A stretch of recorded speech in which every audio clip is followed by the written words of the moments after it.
तो बाबा ने बता दिए, ये दुनिया वालों को हमको बताना होता है। लेकिन सॉलिड फूड हम खाते हैं, हमारे पूर्वज भी वही खाते थे, सॉलिड फूड। लेकिन फिर ऐसा क्या था कि वो योगी थे और उनकी हेल्थ भी अच्छी होती थी। अब इस समय दुनिया में दो प्रकार के लोग हैं, एक जो टेस्ट ड्रिवन फूड की तरफ जा रहे हैं, जैसे इंस्टेंट फूड, पिज्जा, बर्गर, ये वो। दूसरे वो हैं जो हेल्थ कॉन्शियस हैं, वो बॉडीली हेल्थ पर इतना ध्यान है, इतना ध्यान है, कई बार वो ध्यान भी उनकी बीमारी का कारण बन जाता है। मतलब there is not a fine balance. तो हर चीज में हमारी समझ काम करती है। देवताओं को भी ये नसीब नहीं था ब्रह्मा भोजन, और हम सबको प्रिय है ब्रह्मा भोजन, तो इसमें बहुत खुशी की बात है। ये परिवार की भासना देने का एक तरीका है जो बाबा ने हम सबको दिया। लेकिन जब हम ब्रह्मा भोजन बनाते हैं तब बाबा को याद करके बनाना है, ये तो ठीक है, लेकिन याद की अवस्था भी कैसी हो। सारे दिन में, पिछले सारे दिन में मेरी जैसी अवस्था रही होगी, आपको पता है कि जब मधुबन में कुछ स्पेशल ऐसे कोई आता है और उसके लिए कुछ बनाना होता है, तो दादियां इतनी एजेड हो चुकी हैं तो दूसरा कोई बनाता है, लेकिन दादी स्पेशल आती, उस कढ़ाई को एक दृष्टि देती और एक चम्मच चलाती, बस, दैट्स इनफ।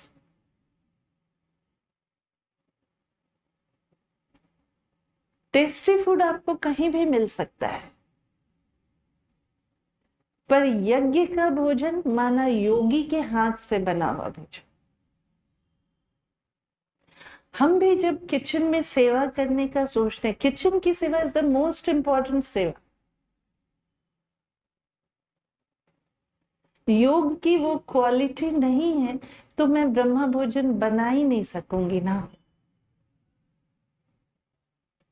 ब्रह्मा भोजन बनाया और फिर ब्रह्मा भोजन की प्लेट मेरे सामने आई, उसको खाते वक्त मेरा ध्यान टेस्ट पर जाता है, या मैं ये समझती हूँ कि मेरे सामने बाबा का भोग है तो मुझे किस भाव से लेना है। या मुझे ये लगता है कि चलो आज तो ब्रह्मा भोजन मिल गया, मुझे छुट्टी मिली, खाना नहीं बनाना पड़ेगा। जैसे सोचेंगे ना हम, वैसे ही भाव, वैसे ही तकदीर, वैसी पर्सनैलिटी।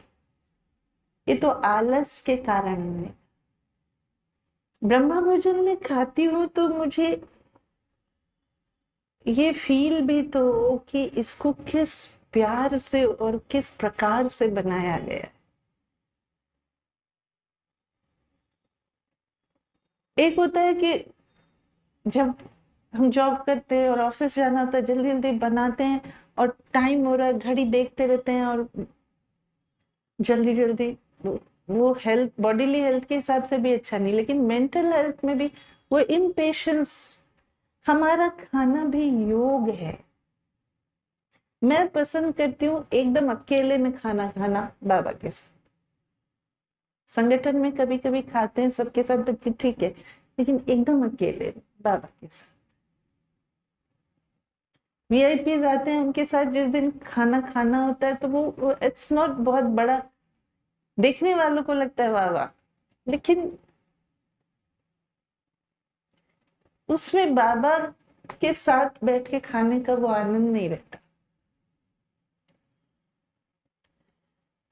ब्रह्मा भोजन बनाने वाला 3 दिन से 2 दिन से उसकी तैयारी करता है, तो ठीक है, कोई बनाता है, इसलिए ये मेरा राइट नहीं है कि ये पालना है बाप की। और बाप जिस प्यार से हमको परिवार बना रहा है, उसमें ब्लड रिलेशंस का कहीं कोई, बॉडीली रिलेशंस का कहीं कोई संबंध नहीं। जरूरी नहीं कि एक फैमिली के 2-4 लोग हों और वो सब एक जैसे भी क्यों, different different state of mind है हर आत्मा का। और हर आत्मा यज्ञ में स्थान अपने गुणों के आधार पर पाती है। ऐसा नहीं हो सकता जैसे वहां दुनिया में हम कहते कि भाई माँ ने व्रत किया तो संतान को मिला, संतान सप्तमी।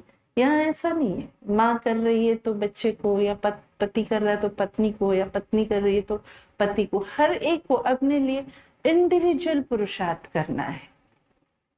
पढ़ाई है ना, हम अपने बच्चे को स्कूल भेजते हैं तो वहां हम ये कभी नहीं सोचते कि भाई बड़ा बेटा भी पढ़ रहा है, बड़ी बेटी भी, छोटी बेटी भी जाएगी तो उसको, हमको पता है बड़ा होशियार है, छोटी ने अगर पढ़ाई नहीं की तो उसको कम भी मिल सकते हैं नंबर, उसमें हम क्वेश्चन नहीं उठाते। लेकिन यहाँ हमारे मन में वो बातें कहीं ना कहीं रहती है। मैं अगर यज्ञ के लिए बहुत बहनें करती भी है क्योंकि उनको रहता है कि चलाए, लेकिन कब तक?